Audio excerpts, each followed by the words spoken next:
प्रभु आप चक्रवर्ती सम्राट हैं, मैं जहाँ जाऊँगा वहीं आपका राज है, कहाँ जाऊँगा मैं? इसलिए हे भगवान कहाँ जाऊँ, जहाँ भी जाऊँ आप धनुष चढ़ाए मिलते हैं, आप ही स्थान बता दे जहाँ मैं रह सकूँ। तो परीक्षित ने 4 स्थान उसे दे दिए। एक तो मध्य, जिस घर में शराब होगी वहाँ कलयुग का वास होता है, क्योंकि मध्य में द्यूत, जुआ खेलना, मद्यपान, स्त्री संग, हिंसा, तो जहाँ द्यूत होगी, जहाँ जुआ खेला जाएगा वहाँ असत्य का निवास होता है। जहाँ मद्यपान किया जाता है, जहाँ शराब पी जाती है वहाँ मद हो जाता है, घमंड हो जाता है। स्त्री संग जहाँ होता है वहाँ आसक्ति हो जाती है, और जहाँ हिंसा होती है वहाँ निर्दयता रहती है, और इनमें कलयुग का निवास होता है। कलयुग ने कहा महाराज कम पड़ रहे हैं ये, और स्थान दो। तो उन्होंने एक स्वर्ण का स्थान और दे दिया कि जाओ तुम स्वर्ण में भी रहो, सोना। अब सोना एक धातु भी है और सोने का मतलब सोना भी है। जो आवश्यकता से अधिक सोते हैं, निद्रा लेते हैं, वो भी कलयुग है, वहां भी कलयुग का निवास हो जाता है, और एक सोने में भी कलयुग का निवास है। तो सोना मत पहनो।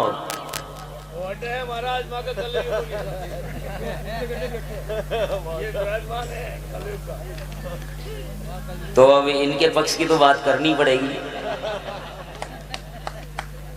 इनके पक्ष की बात करनी पड़ेगी। उधर हमारी माताएं भी बैठी है। अब मान लो सोने में कलयुग है, तो इसका मतलब ये तो सारे गने छुड़ा देंगे पंडित जी।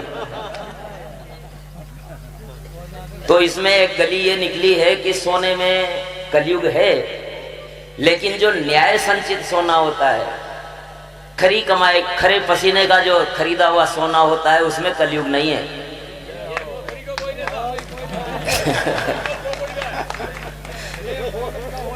खरी कमाई का जो सोना होता है उसमें कलयुग नहीं है, लेकिन जो किसी का हक मार करके और अन्याय पूर्वक अगर कोई संग्रह किया जाता है सोने का या धन का, तो उसमें कलयुग का निवास होता है। ये तय मानिए कि गलत तरीकों से कमाया हुआ धन या सोना का कारण होता है। आज नहीं तो कल, जैसी करनी वैसा फल, आज नहीं तो निश्चय ही कल। दूसरे का अधिकार मार करके दूसरे का धन पर हमने अनाधिकृत कब्जा कर लिया है, तो आज नहीं तो कल उसका परिणाम मिलना है।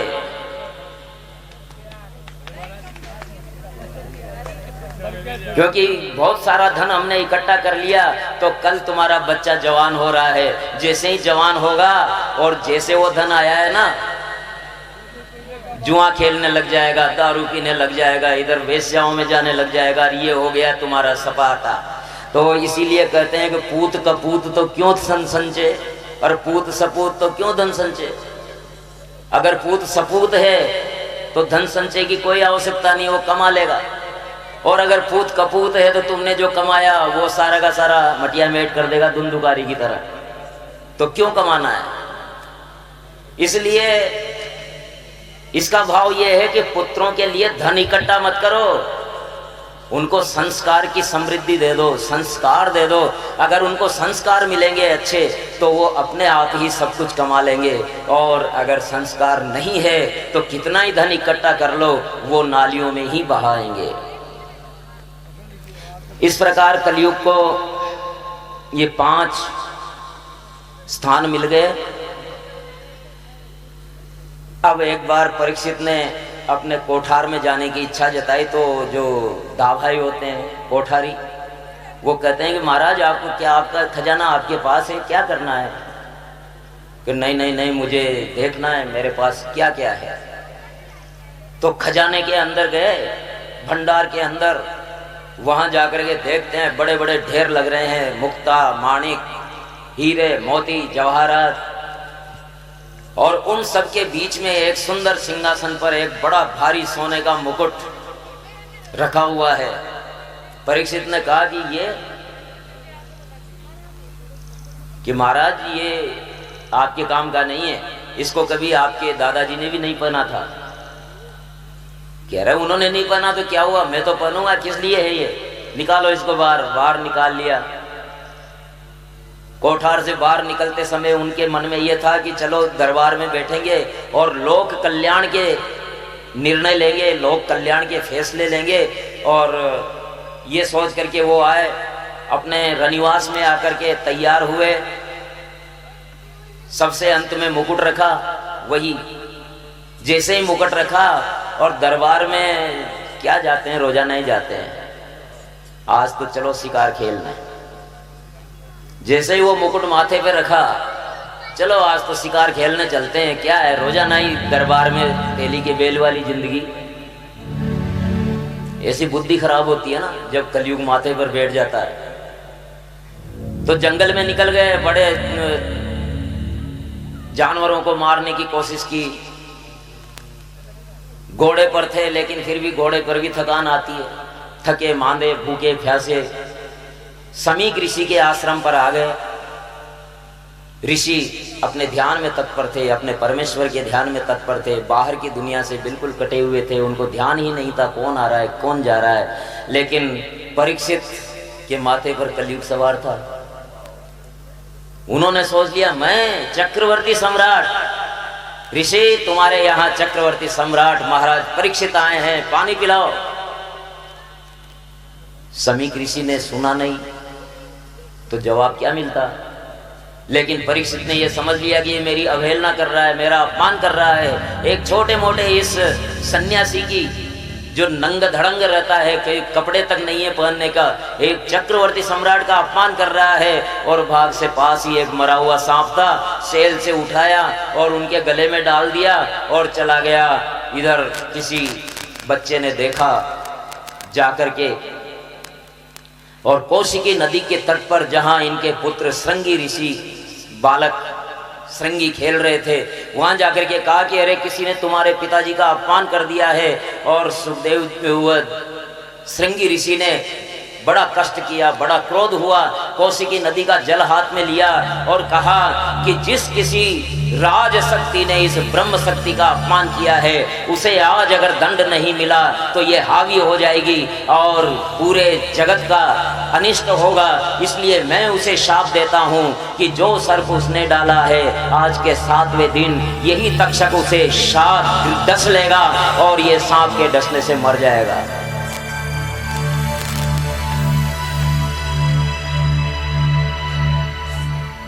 और श्रृंगी ऋषि अपने आश्रम पर आए, सांप को उतार करके और पिता के गले लग करके बड़े जोर से रोने लगे। पुत्र के रोने की आवाज सुनी तो पिता ने आंखें खोली और कहा बेटा क्या हुआ? कि पिताजी एक राज सत्ता से दंभी हुए क्षत्रिय ने ब्रह्म शक्ति का अपमान किया था, लेकिन आप चिंता न करें, मैंने उन्हें दंड दे दिया है। शमीक ऋषि ने कहा कि अरे नादान की दोस्ती जिनका जीव का जंजाल होता है, तूने ये क्या कर दिया?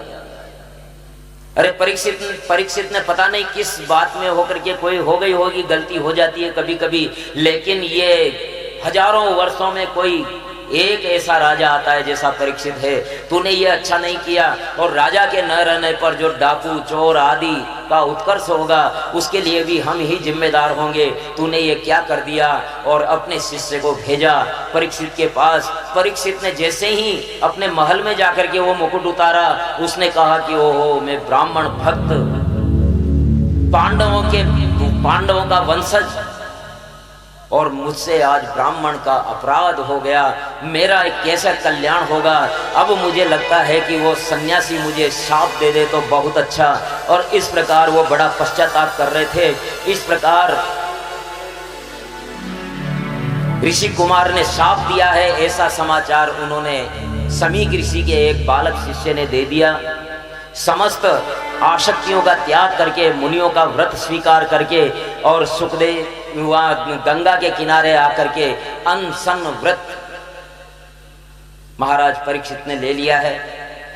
अब उस समय के चक्रवर्ती सम्राट जिसने भी सुना कि परीक्षित को शाप हुआ है, आज के 7वें दिन उन्हें तक्षक नाग डसेगा, जिसने भी सुना सब पहुंच गए शुक्रताल हरिद्वार से 50 किलोमीटर पहले मुजफ्फरनगर एक आता है, वहां से 22 किलोमीटर दाहिनी ओर सिंगल रोड जाती है, वो सुखताल जाती है। वही भागवत की गंगोत्री है। और हमारे लिए यानी इस संसार के लिए भागवत का अवतरण सुखदेव जी के द्वारा वही हुआ था। उसे सुखताल के रूप में जाना जाता है।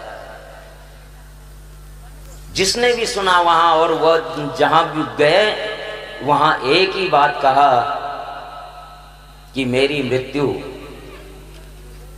7वें दिन है। मुझे मृत्यु से डर नहीं है, मृत्यु को तो होना है, लेकिन मैं चाहता हूं कि आसन्न मृत्यु जो प्राणी है उसके लिए क्या कर्तव्य है, उसको क्या करना चाहिए कि उसका उद्धार हो जाए, उसका मोक्ष हो जाए। तो ऋषि महर्षि महात्मा सब यही कहते हैं कि भाई 7 जन्म कम पड़ जाते हैं, 7 दिन में क्या किया जा सकता है। और इस प्रकार सुखदेव जी महाराज भी हिमालय से उतरते हैं। वो तो हिमालय में ऊपर ही ऊपर चढ़ने वाले आदमी, लेकिन भगवान की ही प्रेरणा थी कि आज ऊपर नहीं नीचे उतर। और सुखदेव जी महाराज 12 वर्ष की अवस्था और इस प्रकार नंग धड़ंग बच्चे लोग उनके पीछे पीछे इस प्रकार वहां आते हैं। सब पूछते हैं और जैसे ही सुखदेव जी को देखा सारे के सारे ऋषि महर्षि खड़े हो गए और सुखदेव जी महाराज को देख करके सारे ऋषि महर्षि खड़े होकर के कहने लगे, बोलिए सुखदेव जी महाराज की जय हो। और सारे गाने लगे, जागे हैं भाग हमारे सुखदेव पधारे, जागे हैं भाग हमारे सुखदेव पधारे, देव पधारे सुखदेव पधारे, देव पधारे सुखदेव पधारे, जागे हैं भाग हमारे सुखदेव पधारे, जागे हैं भाग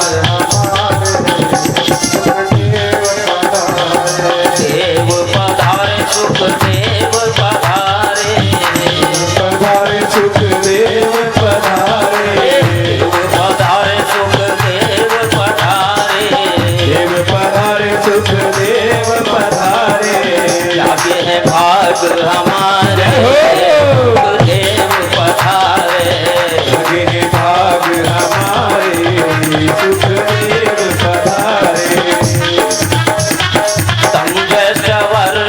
सुकुमार पादं करोरुवाहंस कपोलगात्रं चार्वाक्योन्नखतुल्यकर्ण सुप्राणनं कम्बुजजातकण्ठं, जागे हैं भाग हमारे गुरुदेव पधारे, जागे हैं भाग हमारे गुरुदेव पधारे, देव पधारे गुरुदेव पधारे, देव पधारे गुरुदेव पधारे, देव पधारे गुरुदेव पधारे, देव पधारे गुरुदेव पधारे, जागे हैं भाग हमारे सुखदेव पधारे, भाग हमारे सुखदेव पधारे।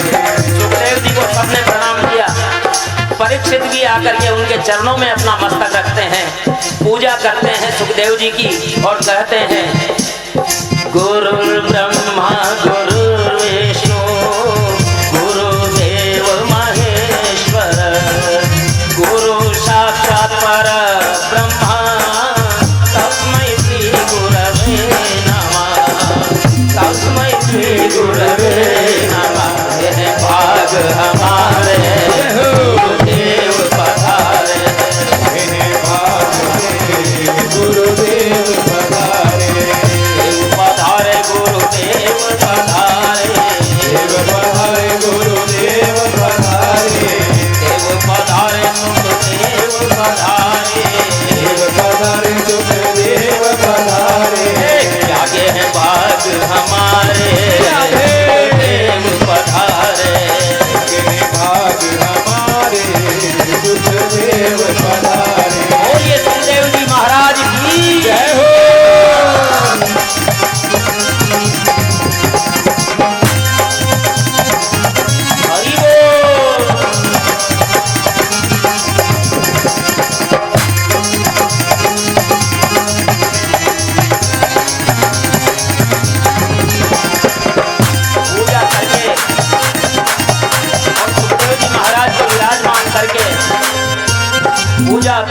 सुखदेव जी महाराज को विराजमान करके, और वो कहते हैं कि प्रभु अज्ञान अंधकार के कारण मुझसे अपराध हुआ है, लेकिन अब आए हैं ना अज्ञान तिमिरांधस्य ज्ञानांजन शलाकया चक्षुरुन्मीलितं येन तस्मै श्री गुरवे नमः। जाते हैं भाग हमारे सुखदेव पधारे, भाग हमारे सुखदेव पधारे, देव पधारे सुखदेव पधारे, पधारे सुखदेव पधारे, देव पधारे सुखदेव पधारे, देव पधारे सुखदेव पधारे। जागे है भाग हमारे राधे पधारे, जागे हैं भाग हमारे सुखदेव पधारे। अभी में भगवान सीता कृष्ण पांडुसुता प्रिया भेषजयपीत्यर्थं तत्पोत्रस्यात् बान्धव। जागे हैं भाग हमारे सुखदेव पधारे, हे भाग हमारे सुखदेव पधारे, देव पधारे सुखदेव पधारे, देव पधारे सुखदेव पधारे, देव पधारे सुखदेव पधारे। जागे हैं भाग हमारे सुखदेव पधारे, हे भाग हमारे सुखदेव पधारे, पधारे सुखदेव पधारे, देव पधारे सुखदेव पधारे। जागे हैं भाग हमारे सुखदेव पधारे, जागे हैं भाग हमारे सुखदेव पधारे, भाग हमारे पधारे, देव पधारे, देव पधारे।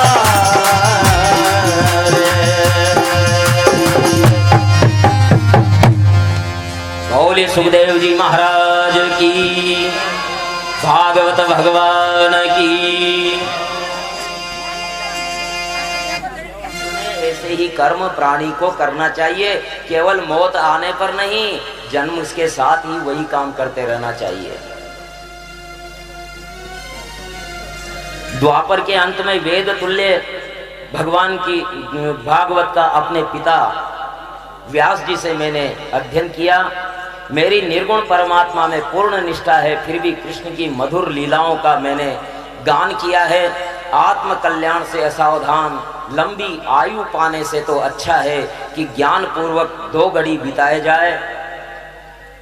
राजा तू कहता है मेरे पास 7 दिन है, अरे राजा खटवांगी के पास तो केवल 2 दिन थे। इंद्र के लिए उसने युद्ध किया, इंद्र को जिता दिया। खटवांग से की वीरता से बड़े प्रसन्न हुए। इंद्र बोले मांगो क्या मांगते हो?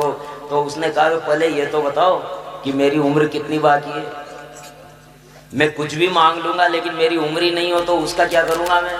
धन दौलत राज सत्ता सब मांग लूंगा लेकिन मेरी उम्र ही नहीं बची होगी तो धर्मराज को बुलाया, चित्रगुप्त को बुलाया। बोले कितनी उम्र बच रही है? बोले 2 घड़ी, 2 घड़ी की उम्र बच रही है। तो खटवांग को बड़ी परेशानी हो गई कि मैं 2 घड़ी में क्या कर सकता हूँ, मेरी तो सारा जीवन ही लड़ने में निकल गया, तो अब मैं क्या करूं? तो गुरुदेव बृहस्पति ने कहा कि मैं तुम्हें सन्यास की दीक्षा देता हूं, केवल 2 शब्द बोलो, इदम न मम,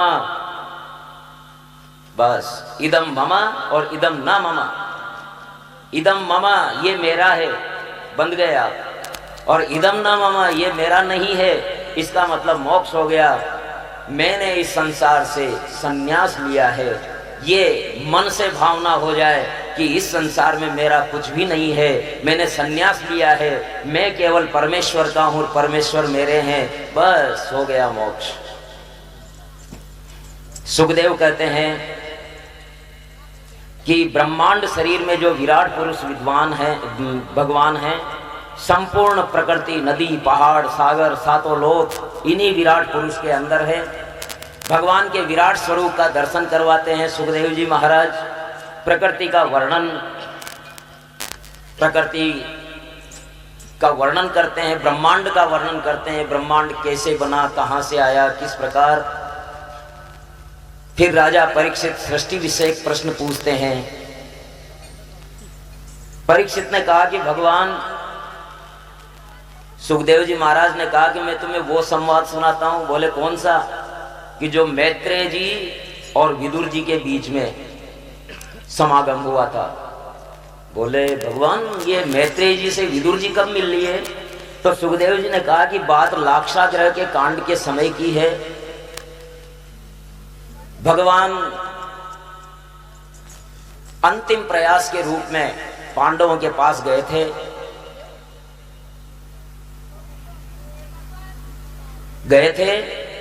और वहां जाकर के दुर्योधन से कहा था कि देख दुर्योधन, यूं तो पूरा राज्य पांडवों का है, लेकिन 5 भाई है ना, 5 गांव दे दे। लेकिन दुर्योधन ने कहा कि क्या कायरों की तरह ये प्रस्ताव लेकर के आए हो? अरे वो कायर है जैसे तुम भी कायर हो। बना युद्ध किए सुई की नोक के बराबर भी जमीन नहीं दूंगा मैं। और अगर बांध लो इस ग्वाले को। भगवान ने अपना विराट रूप दिखाया और उस विराट रूप को देख करके कहा, हाँ दुर्योधन, साध निशाना और बांध मुझे। लेकिन उसकी सारी डोरियां कम पड़ गई, लेकिन वो बंधन में नहीं आए। उससे पहले दुर्योधन ने उन्हें 5 पकवान के लिए आग्रह किया था कि बात बाद में करेंगे, पहले आप भोजन करो। लेकिन श्री कृष्ण ने उसका भोजन नहीं किया और वहां से उसको कह करके, ठीक है भाई, मेरा प्रयास था, तू नहीं माना, मैं जाता हूं। भगवान श्री कृष्ण वहां से चल दिए। उसी दरबार में विदुर जी भी थे। विदुर जी ने कहा कि दुर्योधन, ये तू ठीक नहीं कर रहा है। देख, राज तो पांडवों का है और कोई विकलांग राज पे बैठ नहीं सकता। इतने दिन तक जो धृतराष्ट्र बैठे थे वो उनकी महत्ता थी, उनका बड़प्पन था। अब तो युद्ध के लिए, और 5 गांव की तो बात है ना, 5 गांव दे दे। तो युधिष्ठिर ने कहा कि हे दासी पुत्र, हम तुम्हें काका का सम्मान देते हैं, इसका मतलब ये नहीं कि तू माथे पे चढ़ जाए। दासी पुत्र है, दासी पुत्र की तरह रहो। और इस प्रकार से दासी पुत्र विदुर अपना अपमान सुन करके और वहां से निकल गए अनमने से। और इधर भगवान वहां से गए हैं विदुर जी के घर पे। विदुर जी के घर पे गए तो वो विदुरानी जी, विदुर जी की पत्नी, स्नान कर रही थी। जैसे ही भगवान की आवाज आई और उसने कहा कि अरे मेरे भगवान आ गए, मेरे भगवान आ गए। शरीर की सुध ही नहीं रही, शरीर की सुध नहीं रही और वो जैसी थी उसी स्थिति में आ गई। और भगवान आए और भगवान आकर के और जो पास में केले पड़े हुए थे उनको छील छील करके, बस वो तो केवल भगवान के मुख को देखती जा रही थी और केले को तो नीचे पटकती जा रही थी और छिलके भगवान को खिलाए जा रही थी। और भगवान भी प्रेम के वश केले के छिलके खाए जा रहे हैं। बोलिए भगवान कृष्णचंद्र भगवान की।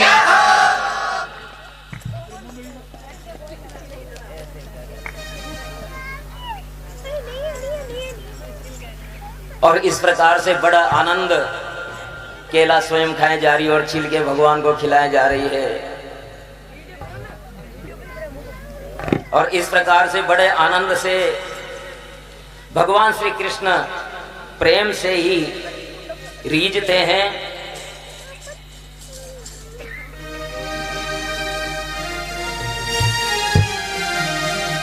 ऐसी कृपा करो ए मुरारे, ऐसी कृपा करो ए मुरारे, ऐसी कृपा करो ए मुरारे, सारा जीवन तुम्हें हम पुकारे। ऐसी कृपा करो ए मुरारे, सारा जीवन तुम्हें हम पुकारे। गोविंद माधवे की, गोविंद माधवे ऐसी कृपा करो हे मुरारे, सारा जीवन तुम्हें हम पुकारे। कृष्ण दामोदरम माधवेति, कृष्ण दामोदरम माधवेति। ऐसी कृपा करो हे मुरारे, ऐसी कृपा करो हे मुरारे, सारा जीवन तुम्हें हम पुकारे, सारा जीवन तुम्हें हम पुकारे। ऐसी कृपा करो हे मुरारे। विदुर पत्नी पूरे जीवन वो पुकारती रही कि कोई ऐसा दिन भी आएगा जब कन्हैया मेरे यहाँ आएंगे और भोग पाएंगे। जब ये चिर प्रतीक्षित साध पूरी हुई, उसे लगा कि कन्हैया मेरे द्वार से आकर के आवाज दे रहे हैं, तो वो जिस स्थिति में थी उसी में जुट चली और कन्हैया को वो छिलके खिलाने लगी और कन्हैया भी प्रेम के वश में होकर के और छिलके खाने लगते हैं। ऐसी कृपा करो हे मुरारे, ऐसी कृपा करो हे मुरारे। कृष्ण दामोदरम माधवेति, कृष्ण दामोदरम माधवेति, कृष्ण दामोदरम माधवेति, कृष्ण दामोदरम माधवेति, कृष्ण दामोदरम माधवेति। ऐसी कृपा करो हे मुरारे, ऐसी कृपा करो हे मुरारे।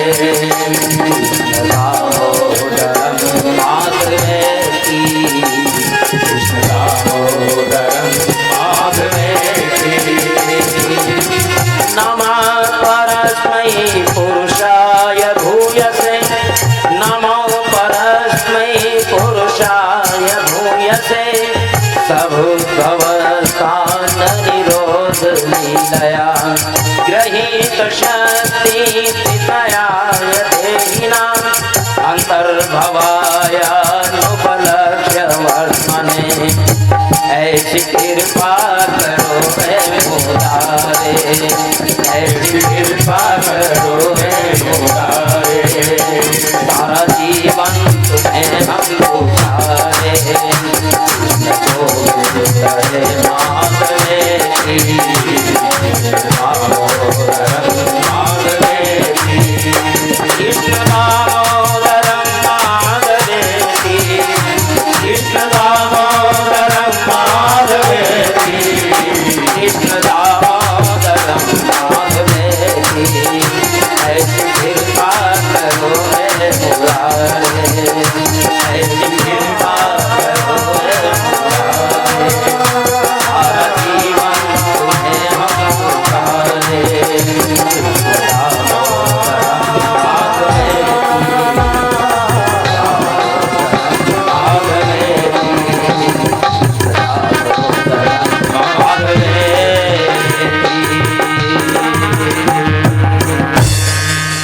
बोले कृष्णचंद्र भगवान की। तो घमंड से भरे हुए दुर्योधन के 5 पकवान त्याग करके भगवान विदुर के घर आते हैं और शाक प्राप्त करते हैं। केले भी नहीं, केले के छिलके।